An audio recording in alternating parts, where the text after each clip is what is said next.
I'm about to do a thing. Well, what do you want to ask? I just want to ask you.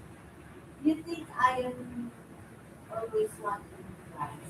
And you think I'm so much of appetite? I mean, I'm so much full of appetite. Are you so full of? Are you asking if you are always hungry? Yeah. If you talk about food a lot and you always have food on your mind, especially rice? Yeah. Yeah. You always talk about food. And even when small things happen, like yesterday taking the sacrament, it was just a tiny bite of bread you took. And that all of a sudden, just from that small, introduction, suddenly you're thinking, oh, food, and you're thinking about rice and chicken adobe and all these things. And your focus is no longer on the meeting. Now it's on food. Food's dancing through your head. Whoa, whoa, whoa, whoa, whoa. Chicken. There, you see a chicken, and all of a sudden its feathers are gone, and it's just the rough part of the chicken, and then it gets broken apart into adobe pieces, and then it gets added to rice, and then you're eating it. It's like, all these things in your head, all about food.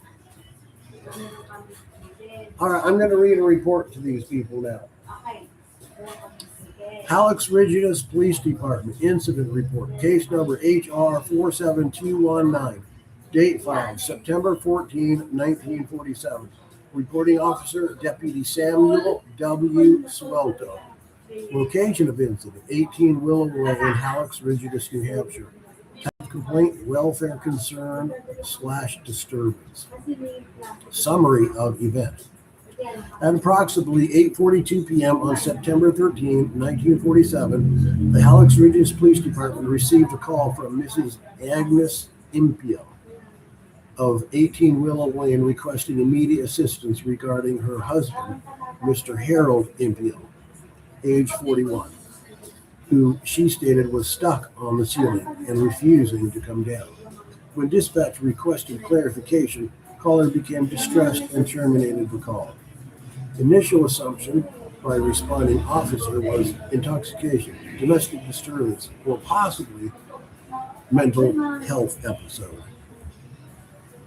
Upon arrival at the residence, approximately at 8:57 p.m., I, Deputy Samuel W. Suelto, was admitted by Mrs. Impio, who appeared visibly shaken and reluctant to explain circumstances beyond repeatedly saying, I told them on the phone and nobody believed me. Upon entering the front sitting room, I observed Mr. Harold Impio positioned horizontally against the ceiling approximately 9 feet above the floor. Subject was not hanging by rope, harness, attic support, or any visible apparatus. Subject appeared physically adhered to the ceiling surface, but maintained full consciousness and speech. Mr. Impio was observed slowly drifting side to side in a manner comparable to a suspended balloon affected by air current. When asked to explain how he came to be in this position, subject responded, I don't know. Subject appeared embarrassed, frightened, and repeatedly requested assistance descending. When instructed to climb down, subject stated, I can't. I don't know how I got up. I conducted visual inspection of the room from ceiling for possible structural or prank mechanism. None observed. Furniture below subject had been moved by occupants in an attempt to assist him prior to our arrival. Due to the inability to safely retrieve subject, fire department assistance was requested at approximately 9:11 p.m. Okay. Supplemental response. Fire Department Chief Robert Hahulaya arrived with two personnel at approximately 9:26 p.m. Multiple unsuccessful attempts were made to coax subject downward through verbal instruction. The latter was eventually positioned beneath subject while personnel utilized hook poles and canvas restraint equipment. Upon physical contact, subject reportedly offered unusual resistance to downward motion or to downward movement despite lacking visible support overhead. Chief Pahulaya compared movement to trying to pull down a full parade balloon. After considerable effort, subject was successfully brought to the floor level at approximately 10:04 p.m. Due to concern subject might ascend again, and at recommendation of responding personnel, subject voluntarily consented to temporary restraint in a wooden dining chair using rope at residence. No injuries sustained aside from minor abrasions to subject's wrist and left shoulder. Subject remained conscious and cooperative throughout the incident. Follow-up.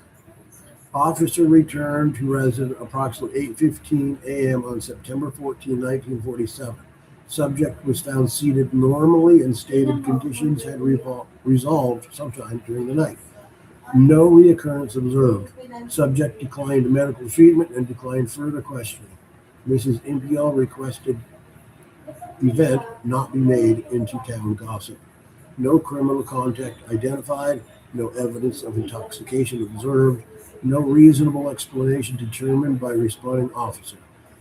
Filed reluctantly due to extraordinary nature of statements herein, but affirmed as accurate to the best of my observation. Signed, Deputy Samuel W. Suelto, Hallux Police Department. Attached affidavit. Statement of Fire Chief Robert Pahulaya, September 14, 1947. I, Robert Pahulaya, Fire Department for Hallux Rigidus, affirm that on the evening of September 13, 1947, I responded to a request for assistance at the residence of Harold Impiel. Upon arrival, I personally witnessed Mr. Impiel suspended against the ceiling on his sitting room without visible support. I physically participated in retrieval efforts. In my opinion, based on 30 years of practical labor and rescue experience, there existed no obvious physical means by which said individual remained elevated.